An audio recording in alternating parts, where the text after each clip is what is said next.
Hi guys, welcome back to yet another fun DIY sailboat refit video here about my somewhat messy Athena. In last week's video I made the frame that secures this tank. This week I want to continue with the kitchen island represented here by this green foam box. I was hoping I could get the deck hull joint sealed up this week, and as you can see by the light coming through the hull here behind me, I've already gotten a little bit of a head start.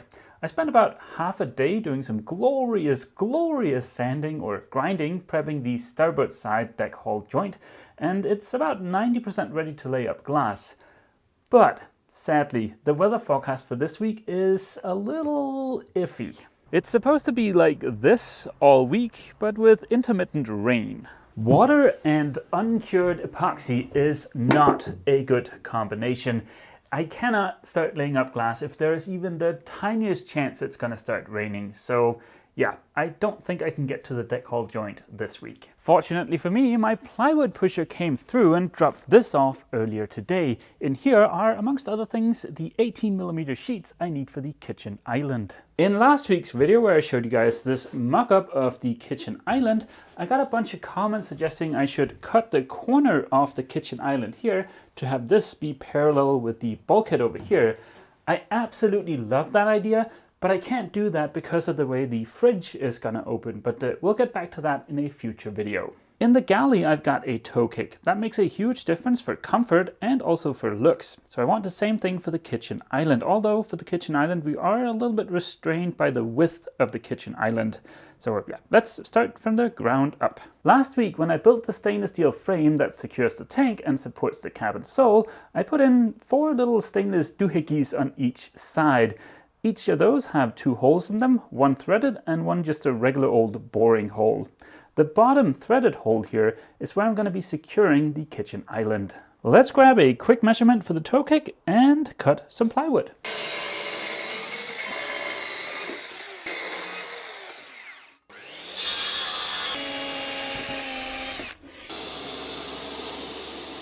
That's all of the pieces for the toe kick. As you saw, I removed a little bit of material here, and also I drilled some holes. The holes are, of course, for the bolts that's going to secure the kitchen island. The little bit of material I removed, that's so that there's room for this turnbuckle. The turnbuckle is a part of what's going to secure the tank, but I'm hoping if I ever need to get to the tank, then I can simply just lift the kitchen island out of here.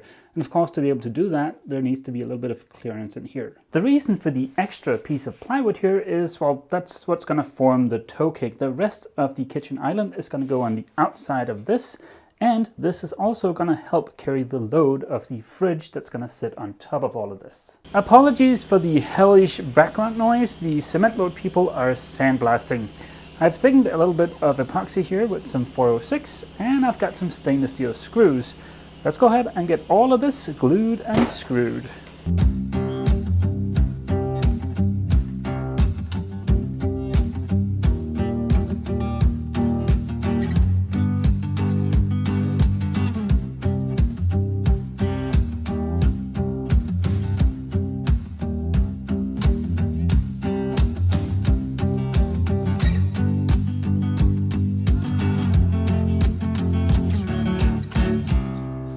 One last little check to make sure everything is absolutely square. Yep, looks good. I've cut the last 4 pieces for the sides of the island, but those are pretty heavy, so getting them screwed in place is going to be a little bit fiddly.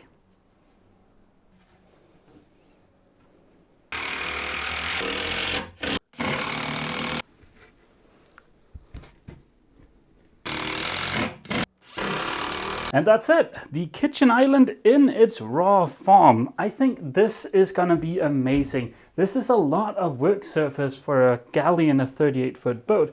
And yeah, it's just, I think this is gonna be really cool. And the fact that the entire kitchen island is gonna be removable is a really nice touch. Once I've built the fridge, the island is going to be pretty heavy, but we've got a hatch right here and the boom right above that. So yeah, we can easily lift this. I'll leave the epoxy to cure overnight, and then tomorrow we can put the inspection port in the tank, get the tank all strapped down, and build the bottom in the island here. That's also going to stiffen up the island a lot. When I purchased the tank, I also purchased a little inspection hatch and a kit with all the connections for a diesel tank that'll fit into this inspection port. In response to the last couple of videos, I've gotten some questions asking if the tank is baffled, and it is in the shape of this hole. The setup I've got here with this plastic tank, this inspection port, and this connection kit is all approved for diesel fuel. So let's go ahead and take a look at this. The way this inspection port seals is kind of interesting. There's a top part here and a bottom part, and you sort of tighten those two together, and that expands this rubber gasket here. And that's the only way this is supposed to seal.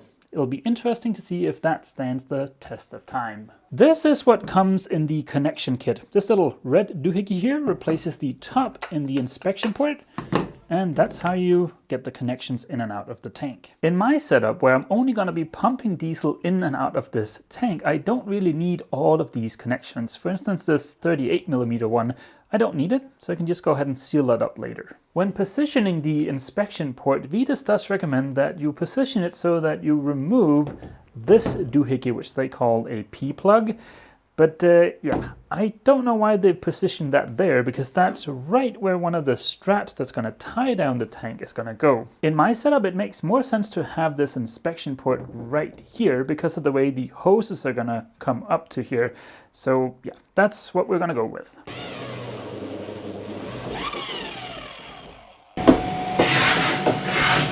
The inspection port came with two different gaskets, the one that's on here and an extra one. And you're supposed to choose the one that corresponds to the thickness of your tank. Now this looks like 6mm to me, so that means the one that's on here should be the correct one. You're supposed to pop this in here and then turn each of the 4 bolts here 1 revolution clockwise. You repeat that process until you can no longer turn the flange by hand, and then you add another 4 turns to each of the bolts. The final step is to add the pickup to the little connection here. And well, this does seem a little bit flimsy, to be honest. This is just a friction fit. There's nothing to actually secure this thing, and it is just going to be dangling around inside of the tank. So I'm a little concerned that it's going to pop off of here at some point, but we'll see. To not have the pickup and the return kind of bouncing off of each other, making that noise, I'm just going to add a little zip tie to the end. Now that is not in the instructions, so I'm doing this at my own risk. Now before I build the fridge on top of this, I'm of course going to have to seal up the connections I won't need and also put in a little tank sender. But for now, this is done. Let's get the tank strapped in. The first step is to add the 8 turnbuckles. To strap down the tank, I've cut some little pieces of stainless steel here, and I've got this rubber profile here to make sure that we don't get any chafing. There most certainly are simpler ways of securing a tank, but I think this looks pretty dang spiffy. As far as preventing chafe between the tank and the frame, I'm not really concerned because the frame is much wider and it's also nice and rounded over, so there are no sharp edges. Plus, this tank doesn't even move a fraction of a millimeter. Now let's cover up the tank and never look at it again. I am gonna have to remove the kitchen island at least one more time to prime everything in here, but to build the bottom in here, I want it in place so I don't mess anything up. This is just a little dry fit, and as you can see, there are 2 levels to the bottom here, and that's of course so that we've got room for the connections over here.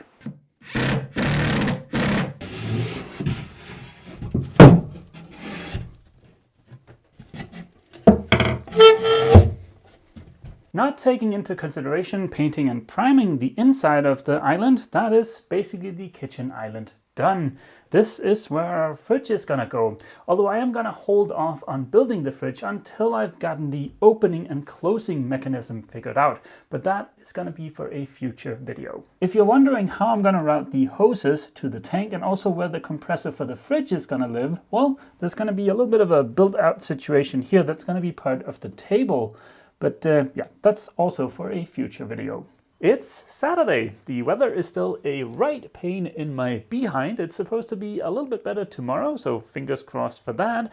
As far as today, the only thing I can really do is just to take care of some minor projects here inside of Athena. The first thing is this little bit of excess plywood here. I left that in place because I didn't know how much of it I wanted to remove, but I think I've finally made up my mind.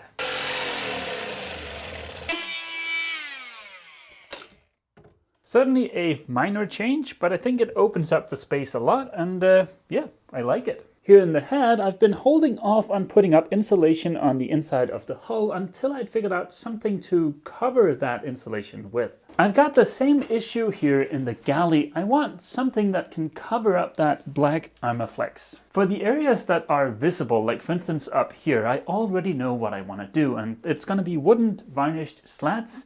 But for the areas that are not visible, like for instance down here, it would be nice to come up with something that's not as labor intensive. I have no idea if this will work, but here I've got a little sample of something that, well, it might work.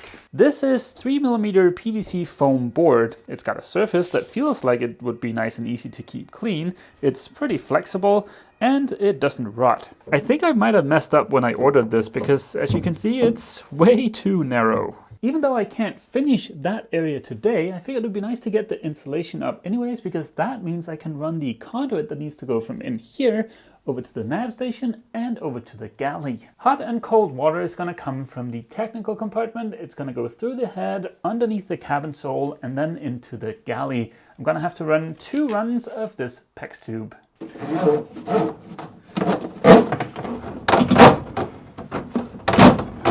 It's a little tight, but I think it's all gonna work out. As you can see by the dangling ends here on either side, I've got plenty of PEX, and I've also added a little bit of insulation to the hot water. That takes care of hot and cold water for the galley. Next up, I need to run a bit of 50mm conduit to the nav station. The plan is to run the conduit up through the seat here in the nav station, so I'm going to have to drill some holes for that. But don't freak out about the little wet spot down here.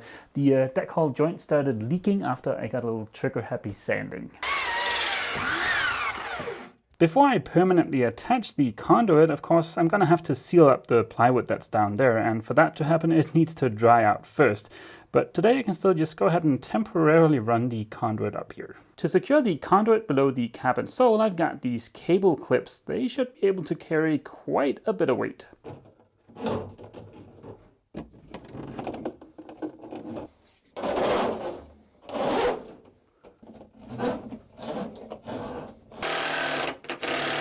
I've now got 1 for AC and 2 for DC stuff. That should be plenty. The second to last item on my to-do list for today of little mini projects was to make the bottom for this tiny little locker here. As you can see, there is not a ton of room in here, but this little area in here is going to be perfect for cooling racks and other oven accessories. And that brings us to the last item on my to-do list. I've got a ton of little pieces of plywood, like the new pieces of the cabin sole here, the shelf over there, the little step there, and of course the entire kitchen island that needs to be primed.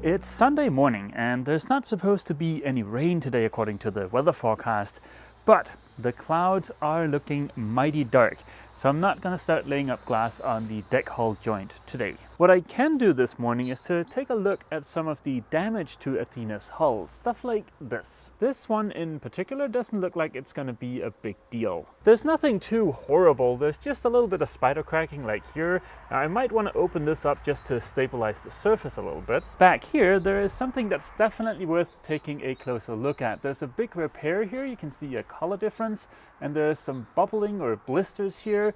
So yeah, this I definitely want to check out. And the same is the case back here. I don't know if the camera is going to pick up the color difference, but there's definitely a repair here.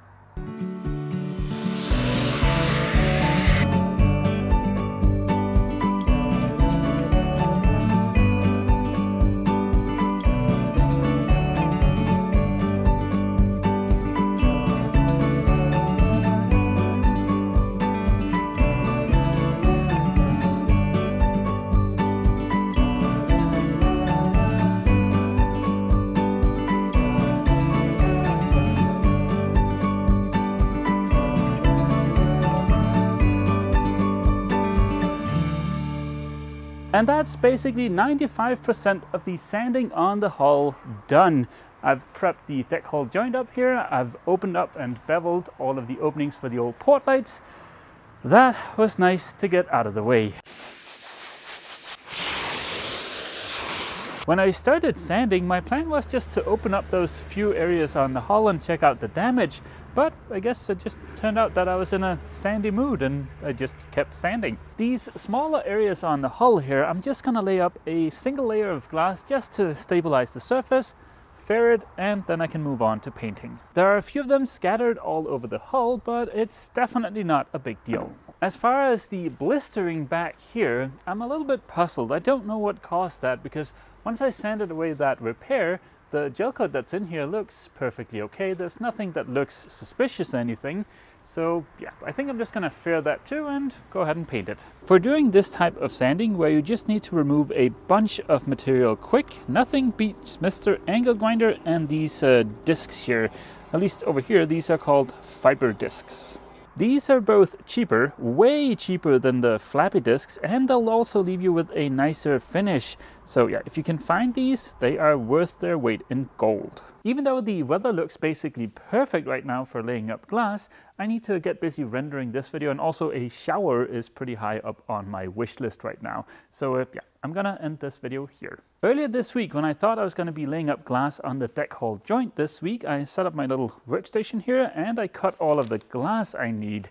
That is gonna come in very handy because tomorrow I start laying up glass. So now you guys know what you're in for in next week's video. It's gonna be a bunch of laying up glass. That might not sound like the most interesting video to watch, but I should be able to get all of the glass laid up and get the first bit of fairing compound on there. Because the sooner I get this done, the sooner we can move on to painting the hull and building the new tow rail. So I hope to see you guys back here in the workshop and aboard Athena next week for laying up some glorious glass. As always, feel free to leave a comment down below, and don't forget, if you've enjoyed this video, remember to leave a like. See you!